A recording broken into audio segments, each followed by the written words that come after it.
So I want to say bonjour, hello, and welcome. My name is Sarah Nelson, and I'm the Universal Services Manager for the Capacity Building Center for Tribes. I am joined today by two of my colleagues with the Center for Native Child and Family Resilience, Joe Walker and Shirley Cain.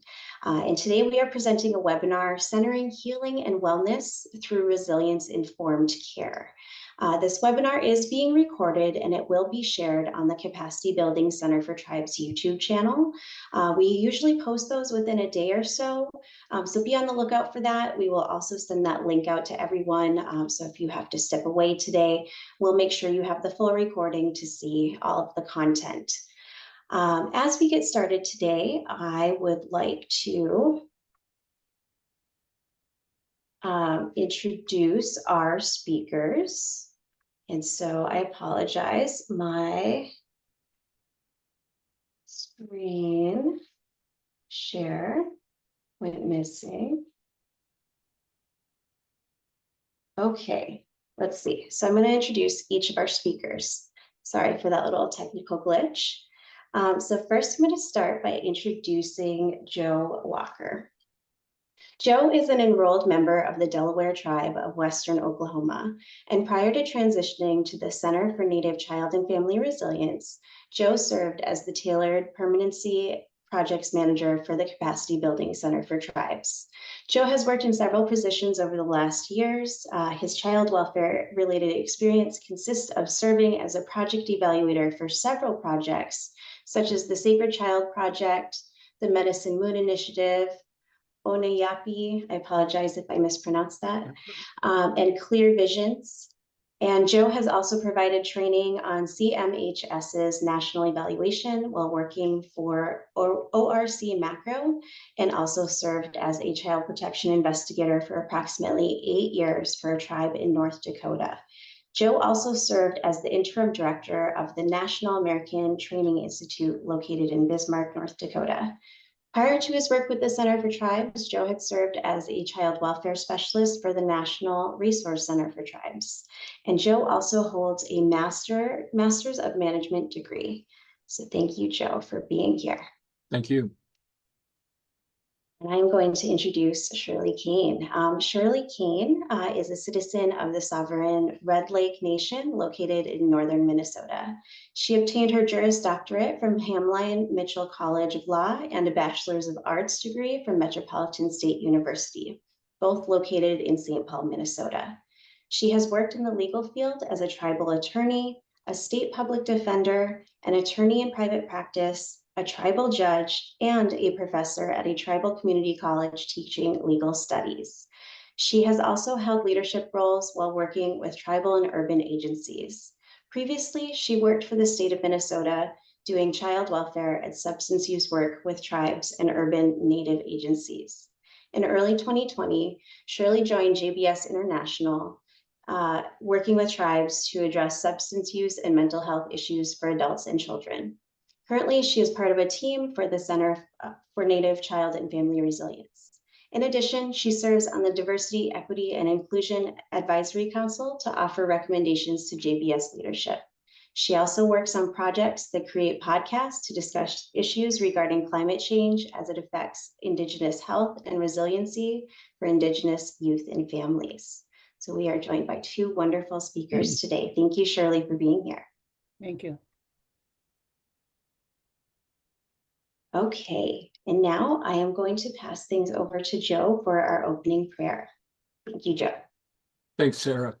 I'd like to begin today's proceeding with a prayer. Many people offer prayers as a way to set the tone for the meeting and focus the minds and hearts on the meeting's purpose.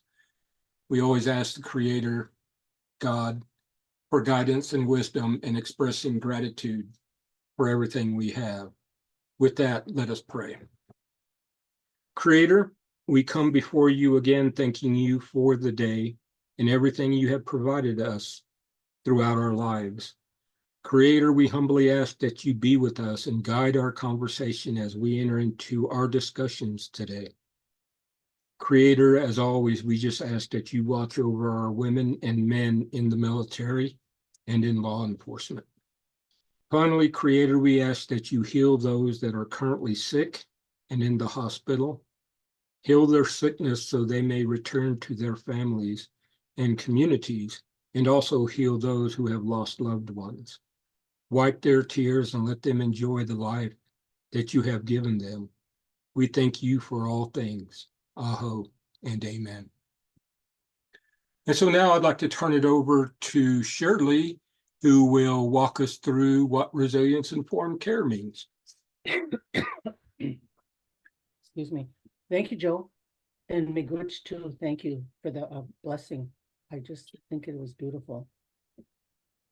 So Jim Claremont, he actually lives here in the Twin Cities area, and I've known Jim for many, many years. He's just a wonderful person. So he talks about resilience as another word for resisting negative thoughts and negative behaviors. And he said we learn to live in balance in this world. The balance means we can have good thoughts or positive thoughts. When we have adverse experiences, we can look at it as one of life's lessons that we encounter on our life's journey. We can look at those experiences as gifts from the Creator. And as Jim so aptly puts it, we get through those difficult times with a good heart. Next slide, please. From an Indigenous perspective, our tribal and urban communities are community informed, community driven, and lead the path for resiliency with their dreams, including their vision and their mission. What does resiliency look like in various tribal communities? Currently, we have about 574 tribes and villages and about 100 or more state recognized tribes. That's a lot of tribes. Therefore, there is diversity amongst tribes across the nation, and each tribe is unique. With resilience-informed care, the tribes lead the way and define what resiliency, including their own traditions, what it looks like to them. It could be survivance, which Gerald Visner calls an active sense of presence, the continuance of Native stories, not a mere reaction or a survivable name. It could also be thriving, which is how Native people use whatever has worked for us since the beginning of time and before historical trauma occurred for our people, our ancestors.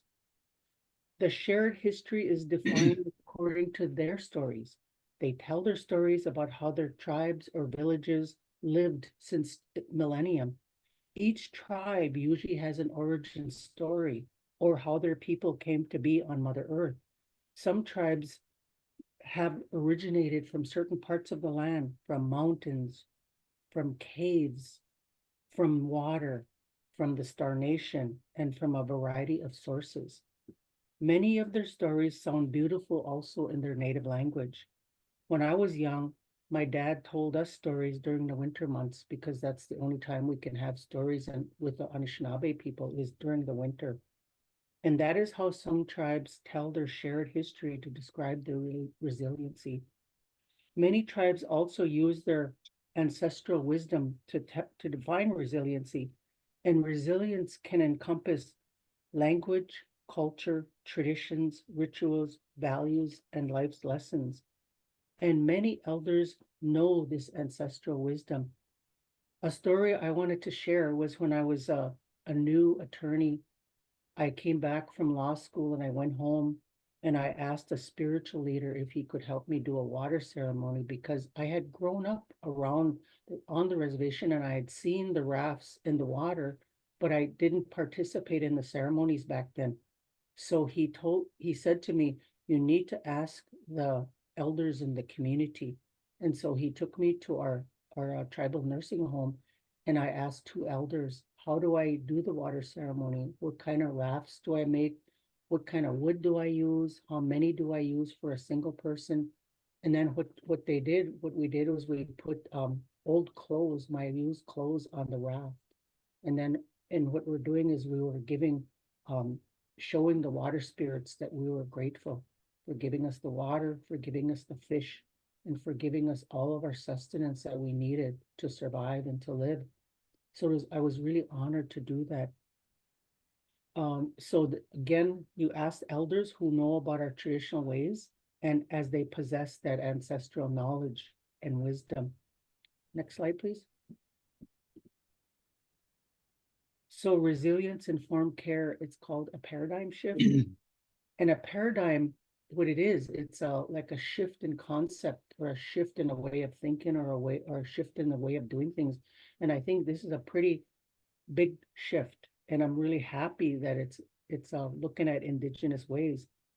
When I worked in child welfare, I soon discovered that local counties often train tribes to utilize their system of child welfare, including their own standards for investigating, doing family assessment, safety assessments, determining maltreatment, and making recommendations for removal.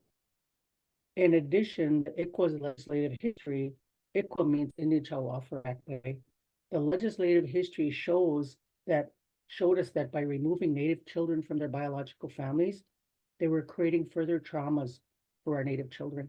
We also learned from ICWA that many children who grew up in foster care or in non-Native adoptive homes had more trauma, and as they often had identity crises, as they did not know who they were or who their relatives were, and had little to no connection with Indigenous ways.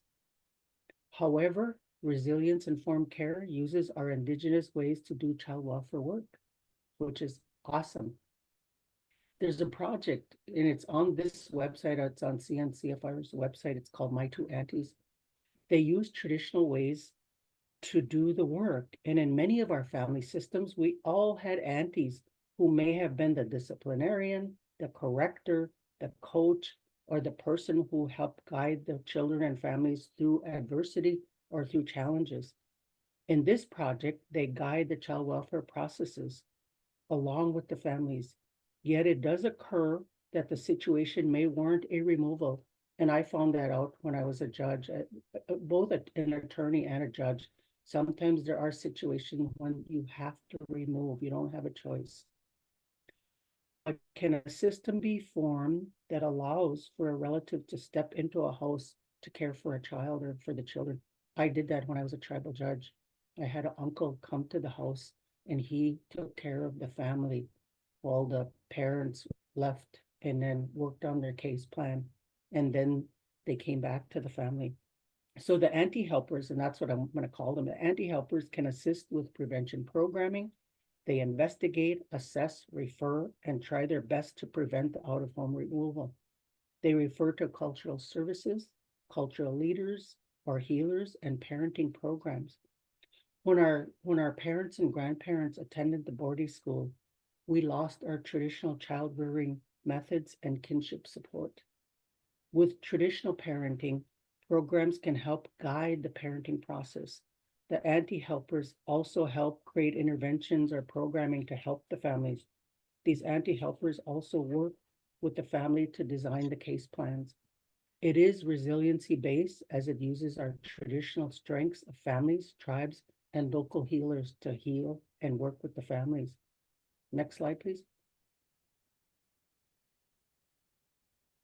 So with the community resilience, they use a child welfare or anti-team to center resilience as a focal point.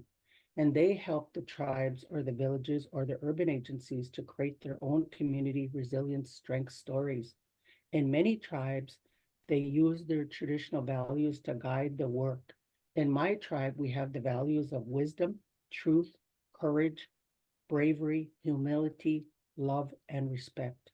When we make a decision to stop using alcohol or drugs, that is bravery and that is courage because we have to change our lifestyle as well. When we make a decision to go to treatment or get some type of help for chemical use, that's bravery as well.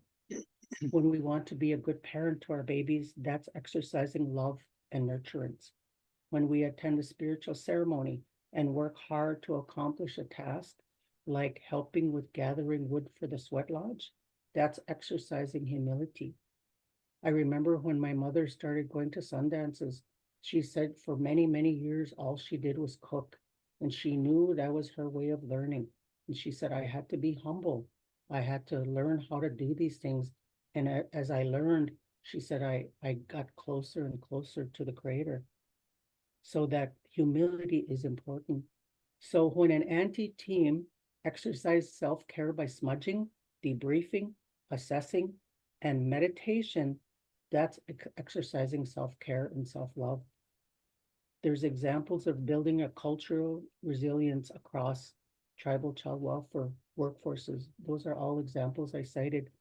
Next slide, please. So using a traditional Indigenous eye, when we look from that eye, we are using our Indigenous strengths of our tribal values that I just spoke about. We have traditional values of living our life in that way. In the Western way, the systems often diagnose our people as like schizophrenic, as they see spirits or spirits can talk to them. In our traditional ways, they are gifted as they possess that power to see and to talk to spirits. If they are diagnosed, then they are referred to some type of treatment or medication to address the mental health issue. That could be why some natives choose not to utilize Western systems to start their healing processes. There could also be a trust factor, as many natives do not trust the white man's system of healing or have had bad experiences with the government. In the traditional ways, we all want to be healthy and happy. We always inherently knew how to do this and did not label behaviors as negative or bad. We allowed our children to learn their lessons on their own. Some villages use positive feedback and love and nurturance to teach their children. Resilience-informed care uses what are your strengths and what did you do before colonization? How are you adapting now to help families to be healthy and happy? And that's always been my vision for Indigenous people, is for our people to be healthy and happy. And I say sometimes we cannot return to the teepee, we can't return to the wigwam because we all have different kinds of houses now, but we can return to those sacred values that we used to hold. An example of resiliency in my tribe is given, we call it an Anishinaabe name or an Indian name, because that name helps guide you through your life. And then also we believe that when you enter the spirit world, the Creator asks you your Anishinaabe name or your Indian name, and you have to know it to get into that world with your relatives. Next slide, please. Indigenous ways of knowing, it's about balance. And we have an individual balance where we feel calm or content. And that's about living in today's world and being present in this world right now and accepting what life offers us. That's what Jim was talking about, that balance. That's peace too. So justice, what is justice? To me, it means following the natural laws of life. We have the Creator. The Creator gave us the gifts to help us. When we work with the natural laws by respecting all of the Creator's beings and honoring them, that is a part of being fair or just to them and to ourselves. And that's justice from a traditional perspective. It's about respecting all of creation, other humans, and especially ourselves. We have self-respect by honoring our own bodies, our own minds, our emotions, and our spirits. We remember we emote, and that's okay to feel. We acknowledge and honor our feelings, as that is what makes us human. And then land is sacred to us. Mother Earth is very sacred.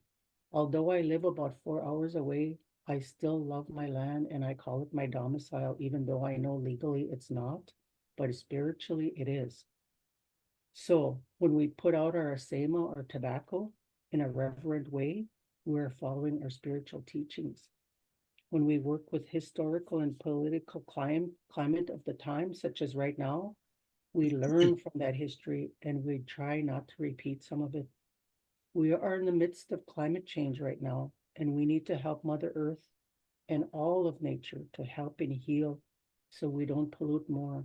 We can have clean air and clean water. Miigwech. Now I'll turn it over to Joe. Thank you, Shirley.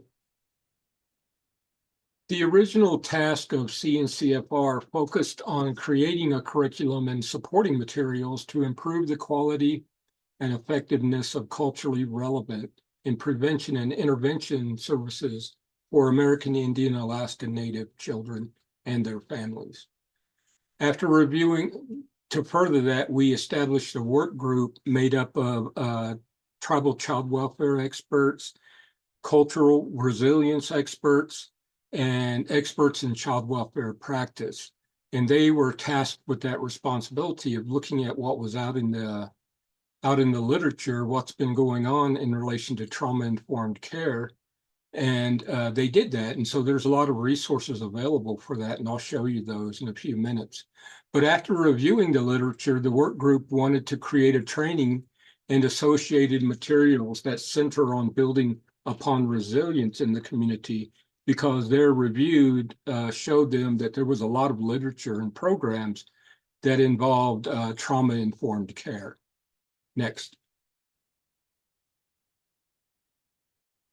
So the audience of the training is tribal child welfare programs, but the training is focused upon and is primarily for facilitators who will work with their communities to help the communities bring forward the inherent resilience that aided the tribe's survival for generations. Next. So the facilitators are key to this process. We recommend that there be a primary facilitator and a co-facilitator assigned due to each having their own unique talent in working with the community and/or communities, and also should lessen the load for both facilitators because there's two of them, allowing them to be more fully present during the discussions. Once he or she works with the community to identify the tribe's resilience factors, a resilience narrative is created, which will be used to impact things like policy, procedure, and tribal child welfare practice. Next. The training is located on the CNCFR website and begins by setting the stage through an introduction which provides a training overview and purpose. It is open to the public, so anyone can visit the site and start reviewing the 4 modules that are designed to prepare the facilitator to work with tribal community or communities within their service area. Next. So now what I'd like to do is actually go to the website, and I'll show you how to navigate and get to the training, the RIC training. But like I was saying, you can see the URL. Hopefully you can see the address bar at the very top. That's how you get to the CNCFR website. It's cncfr.jbsinternational.com. And when you click on that, this will be the home page that you'll come up to. So when you first arrive, this is what you'll see. You can see this little carousel in the middle here. It's actually moving back and forth, or it's moving to the left. And it talks about the products and resources and things that are going on, the comings and goings of CNCFR. And so you can see there's one on resilience informed care training modules. There's a lot of information. If you can see across the top here, the menu, it says home, projects, literature, resources, programs, resilience, which we'll focus on today, indigenous ways of knowing, and lessons learned, because we've been in operation for 7 years, or we will be at the end of the month. And at the end of the month, the CNCFR doors are scheduled to close. But during that period of time, there was a lot of lessons that were learned. And so we thought we would provide an area for that information. So it's really interesting, stop in whenever, if you're coming to look at the resilience informed care training modules, don't hesitate to look at all of this information. It's a lot of material, and all of it's freely downloadable. If you go into the resources area, you can see all of the information contained in there about the resources, as well as if you go into the literature link, you can see all of the resources that were found during the literature review, and there's a lot. And it allows you to search through there as well. But today we're focusing upon resilience, so I'm going to click on the resilience link. And so it starts off with this landing page and talks a little bit about resilience, essentially the same thing that Shirley was talking about. And I talked a little bit about the resources a few minutes ago. So if you click here, it'll take you to the resource page that has to do with trauma and resilience resources. So these are the resources that our work group looked at when they were trying to determine what's out there as far as trauma-informed care, what are the gaps in that, and what do we need to do to, I guess, for lack of better words, beef that up. But during that review, they noticed that that's practically all that was out there was about trauma-informed care. And so, and there was also programs associated that, programs for tribal child welfare. And so through that, and what they learned through reviewing that literature is that trauma-informed care, it's important to know about trauma-informed care, but it has a tendency to focus upon the deficits of a person, looking at what happened to you or what's wrong with you, where resilience-informed care looks at what's strong with you because it's focusing upon the resilience that has been developed ever since the beginning of time for Native people, or especially ever since contact. So anyway, that's the literature that was looked at when they were developing or looking at developing trauma-informed care training.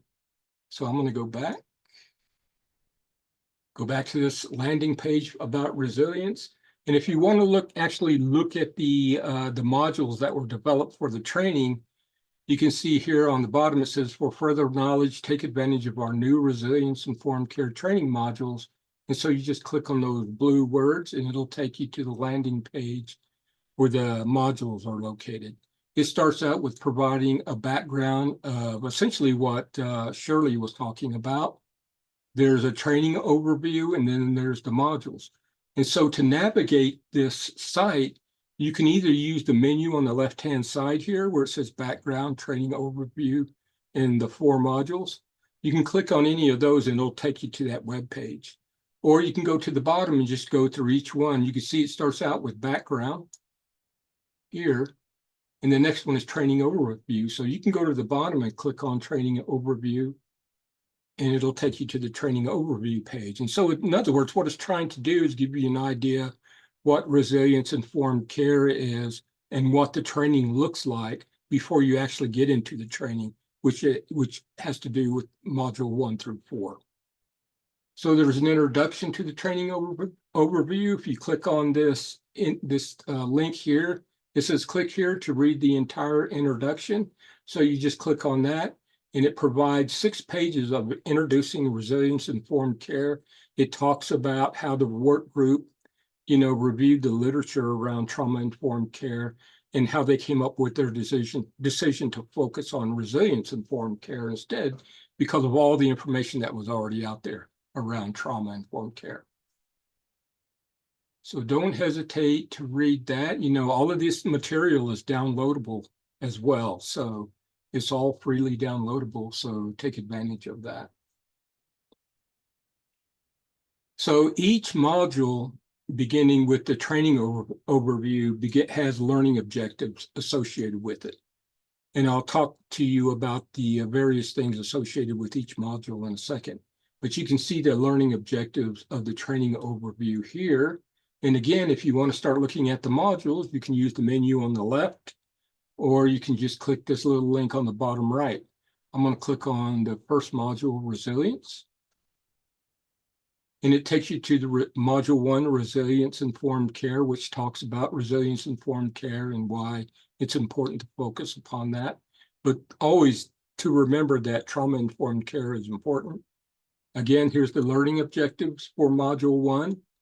What we also did, because when this was originally designed, it was designed so tribal child welfare programs would go in there and view the training and then hopefully be able to meet with a coach afterwards after they finish the training, because usually reviewing the modules, each module takes about a week to do that. There's a lot of items in each one of these modules, which I'll show you in a second. But it's all really good information. It really tells you about resilience-informed care. So when you come away from the modules, you have a lot better understanding of what resilience-informed care is. So again, here's the learning objectives for this module. Here's the coaching video. And so anyway, we developed these coaching model videos in order to try to anticipate questions you may have as you review the module. So I'll click on it real quick. You can click anywhere on this big black space and it'll start.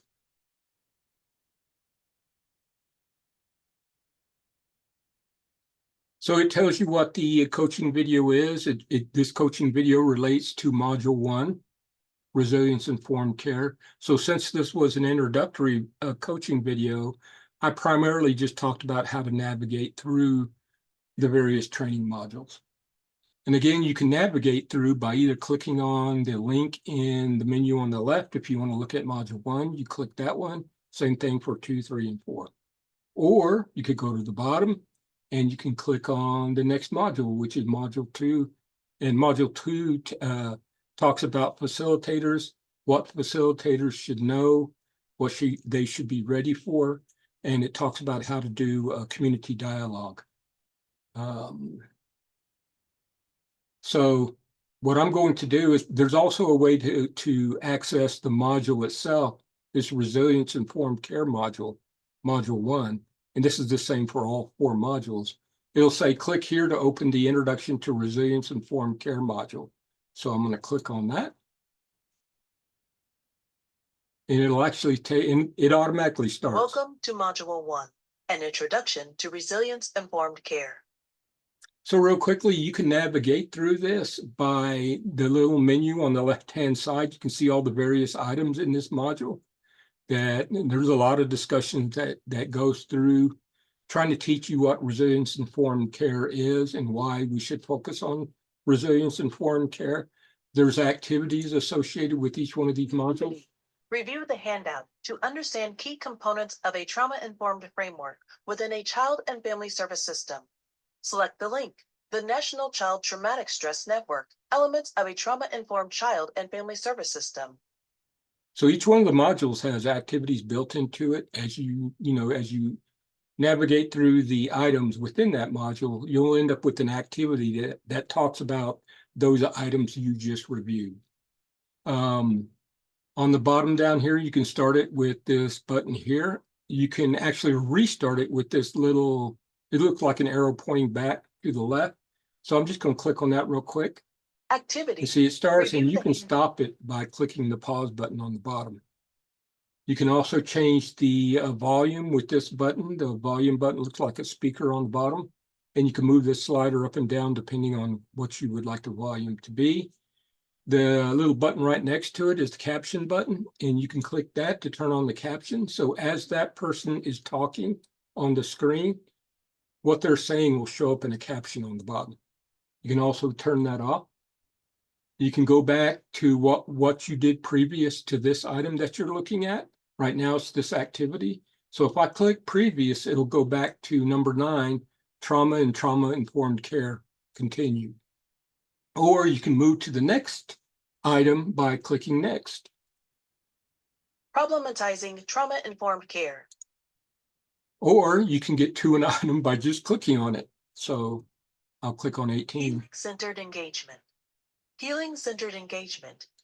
So there's a lot of information within each one of these modules, and so it's going to take you time. What we did with a couple of tribal child welfare programs that worked with us on this is we had them review a module one module per week.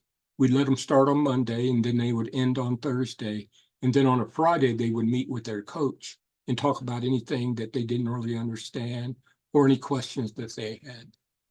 So that's what the modules look like. And that's how you would navigate through those modules. And again, they're all freely available. You don't have to log in. As you can see, I'm supposed to log in on the bottom here because the staff of CNCFR have login credentials that we used to use. And this used to be locked down while it was in development. But now we're done and it's open to the public, so feel free to go in there anytime you want to. So with that, I guess I'll return to the presentation.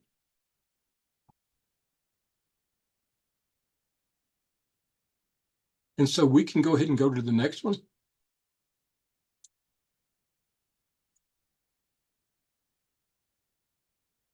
So anyway, this slide just lets you know that there are learning objectives. And so, which I just talked about, the learning objectives and the coaching videos. And you can see by the arrows exactly the same thing I just showed you.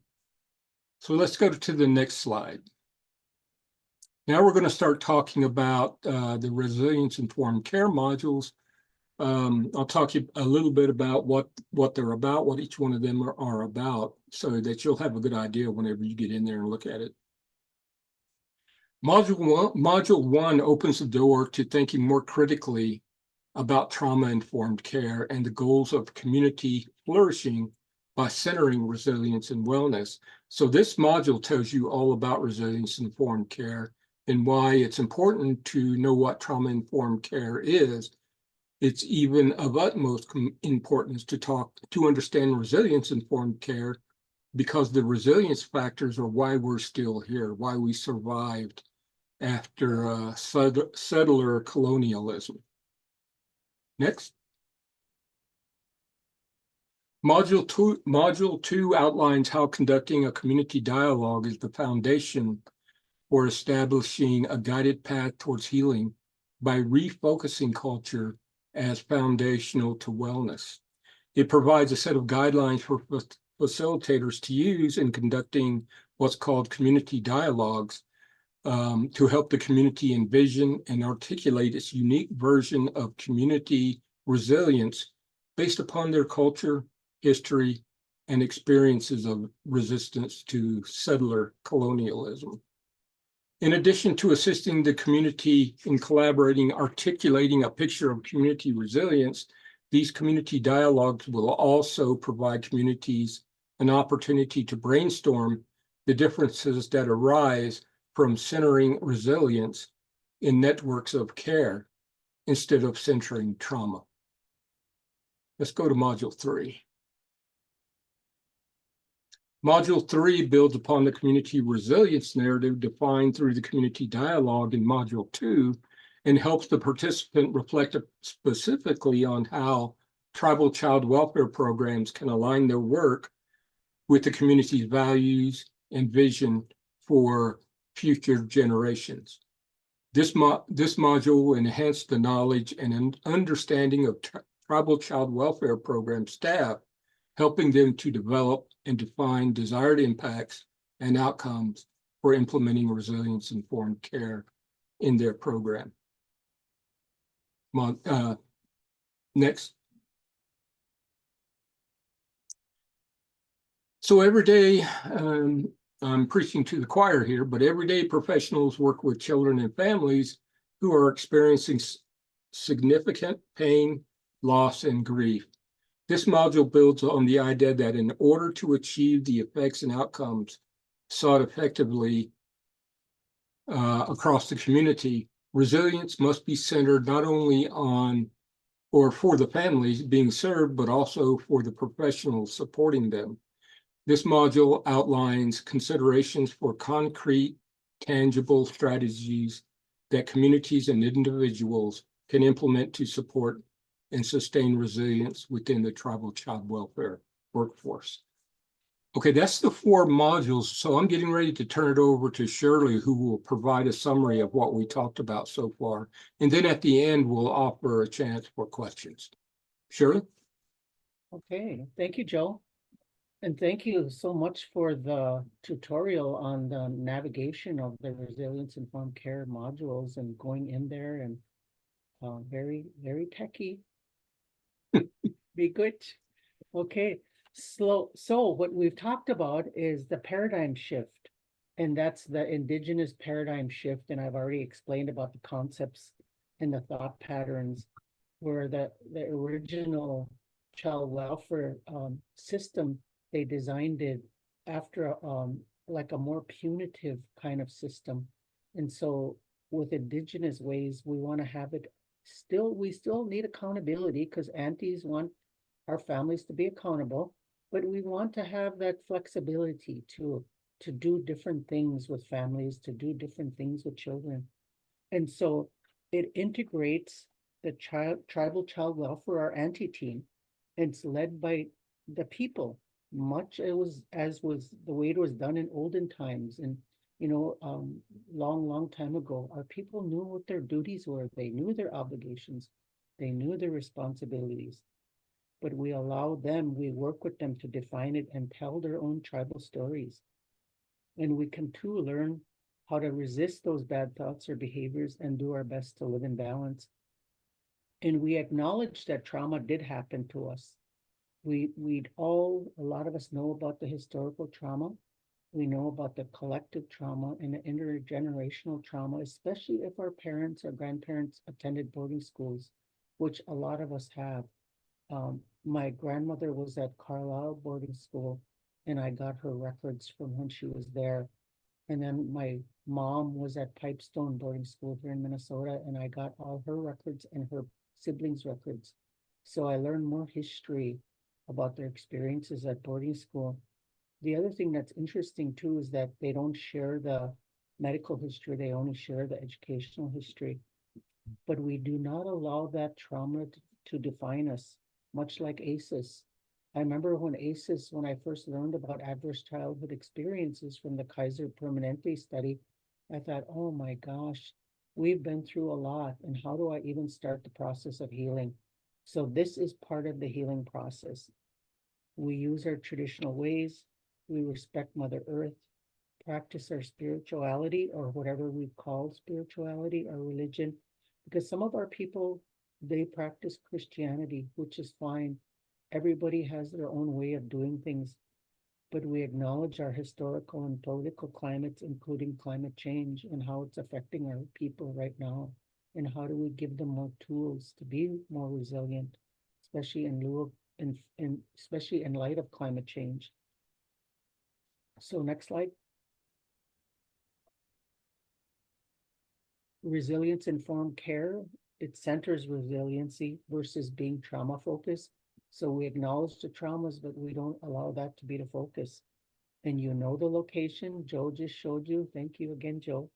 And we have the resources, the modules, the learning objectives, and the coaching videos.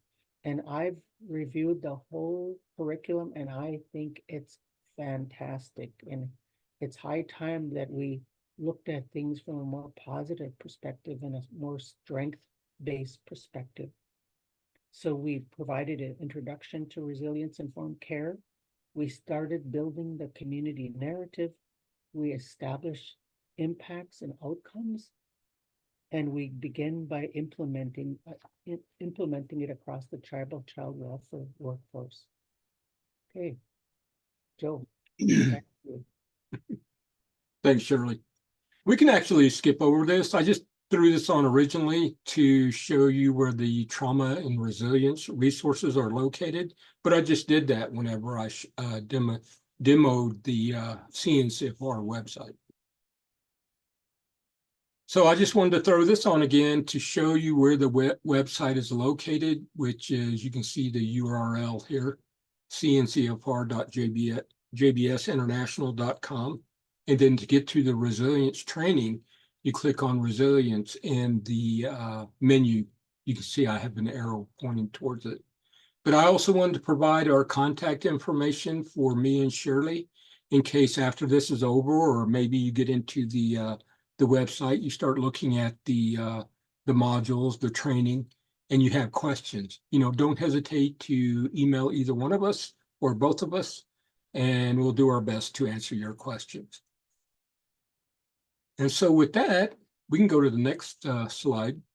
With that, that's pretty much all we have today on resilience-informed care, but does anybody have any questions? I think you can also use the chat feature if you would like. Great, thank you so much. And I see Esther just put in the chat a copy of the slides as well.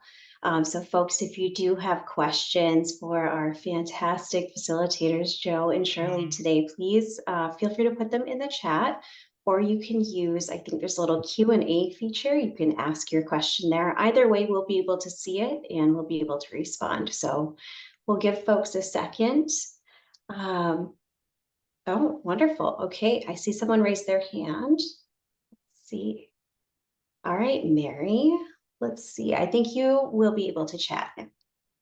Okay, can you hear me? Yes. Hi, thank you. That Hello. was an incredible presentation. I didn't catch the first part, which leads to my question. Great work that was done with everything that was developed here. I really wish that it was something that I'm with the Navajo Nation Division for Children and Family Services. I definitely wish this was something that we could have had sooner. Could you explain why it is this information is only going to be available till the end of the year and what's happening there? Hi, I just wanted to add on, just for clarification, that the Center for Native Child and Family Resilience is a cooperative agreement through the Children's Bureau. And so we were really, we were granted 2 extra years to do some of this work. So we've been doing it for 7 years. I didn't want to make it sound like we were just all giving up and shutting our doors, but we're just moving into kind of a new role, and we'll be partnering with some wonderful organizations moving forward. And this information will be available. It just will be on a different platform after a few months, but for now it is available on the current website for 3 months. And we will notify people or put notice up there when we have that transition, so people know where to go, and we'll make sure it's communicated, but it will be totally available after that. And I just wanted to make sure to clarify. Okay, thank you, Thank Sonia. you. Thank you, Sonia. That's helpful. I do see we have another question. It looks like Taryn has asked, what were some lessons learned when embedding coaching into the training? Well, some of the lessons had to do with because the training was already in existence.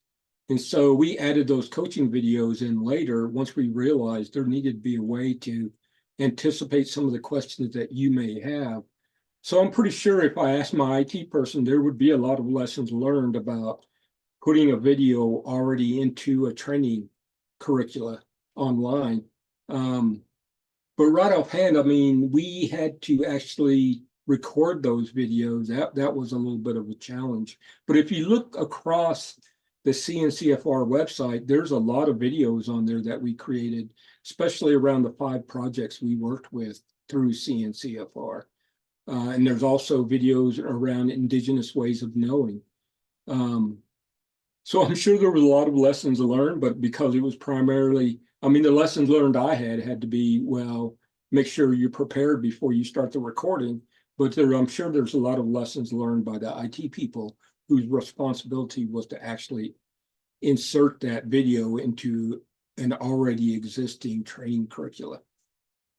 Can I add on to that? Am I still Sure. unmuted, sir? So by the way, I'm Sonia Ulrich, and I'm currently the center director for 2 more weeks until we close our doors. I just wanted to add on that the original intention of the resilience informed care kind of curriculum and training was that it would be supported by a level of facilitation by folks like Joe or Shirley or other team members that we have. And given the fact that we were moving to close our doors, it was a decision to try to add coaching videos, and we will have a facilitator guide that we will also be putting up on the website in order to help tribes try to navigate it independently without that facilitation. And like Joe mentioned, we do hope to be available in the coming years as we set up our new work to support tribes in moving through this process. But we were trying to make it so that it could be more of a standalone type material. So that's the reason for the coaching videos, if that adds any information.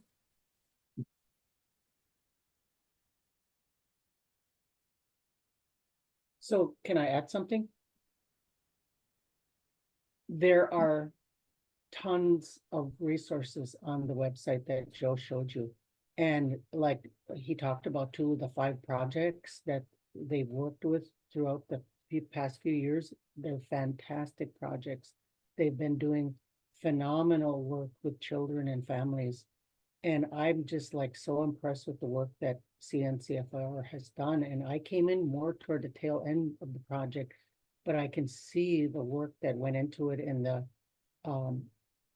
respect that CNCFR has for the tribes and the work that they do, and how they evaluated it from a different perspective. And the Raventail project, they did that, putting the ribbons together and connecting with the ribbons and doing it like a ceremony. There's just been such awesome work. And also the cultural guide That's in there, and Joe showed a part of it in it's in a circle. And there's all these concepts of respect and consent and sovereignty, and utilizing tribal elders in the work. There's just so much that's wonderful, and it's connected to Indigenous ways. And so go and look at it. I think some of our colleagues have not looked at it as much as they could have. So take advantage of it while it's there. Thank you.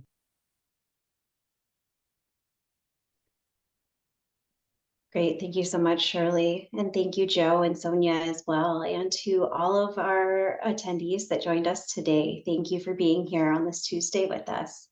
That is our webinar today. So if you have any further questions, please feel free to share them in the chat or stay on. Otherwise, that is the end of our webinar. So I thank you all. Chi Miigwech, many thanks, and I will see you again soon.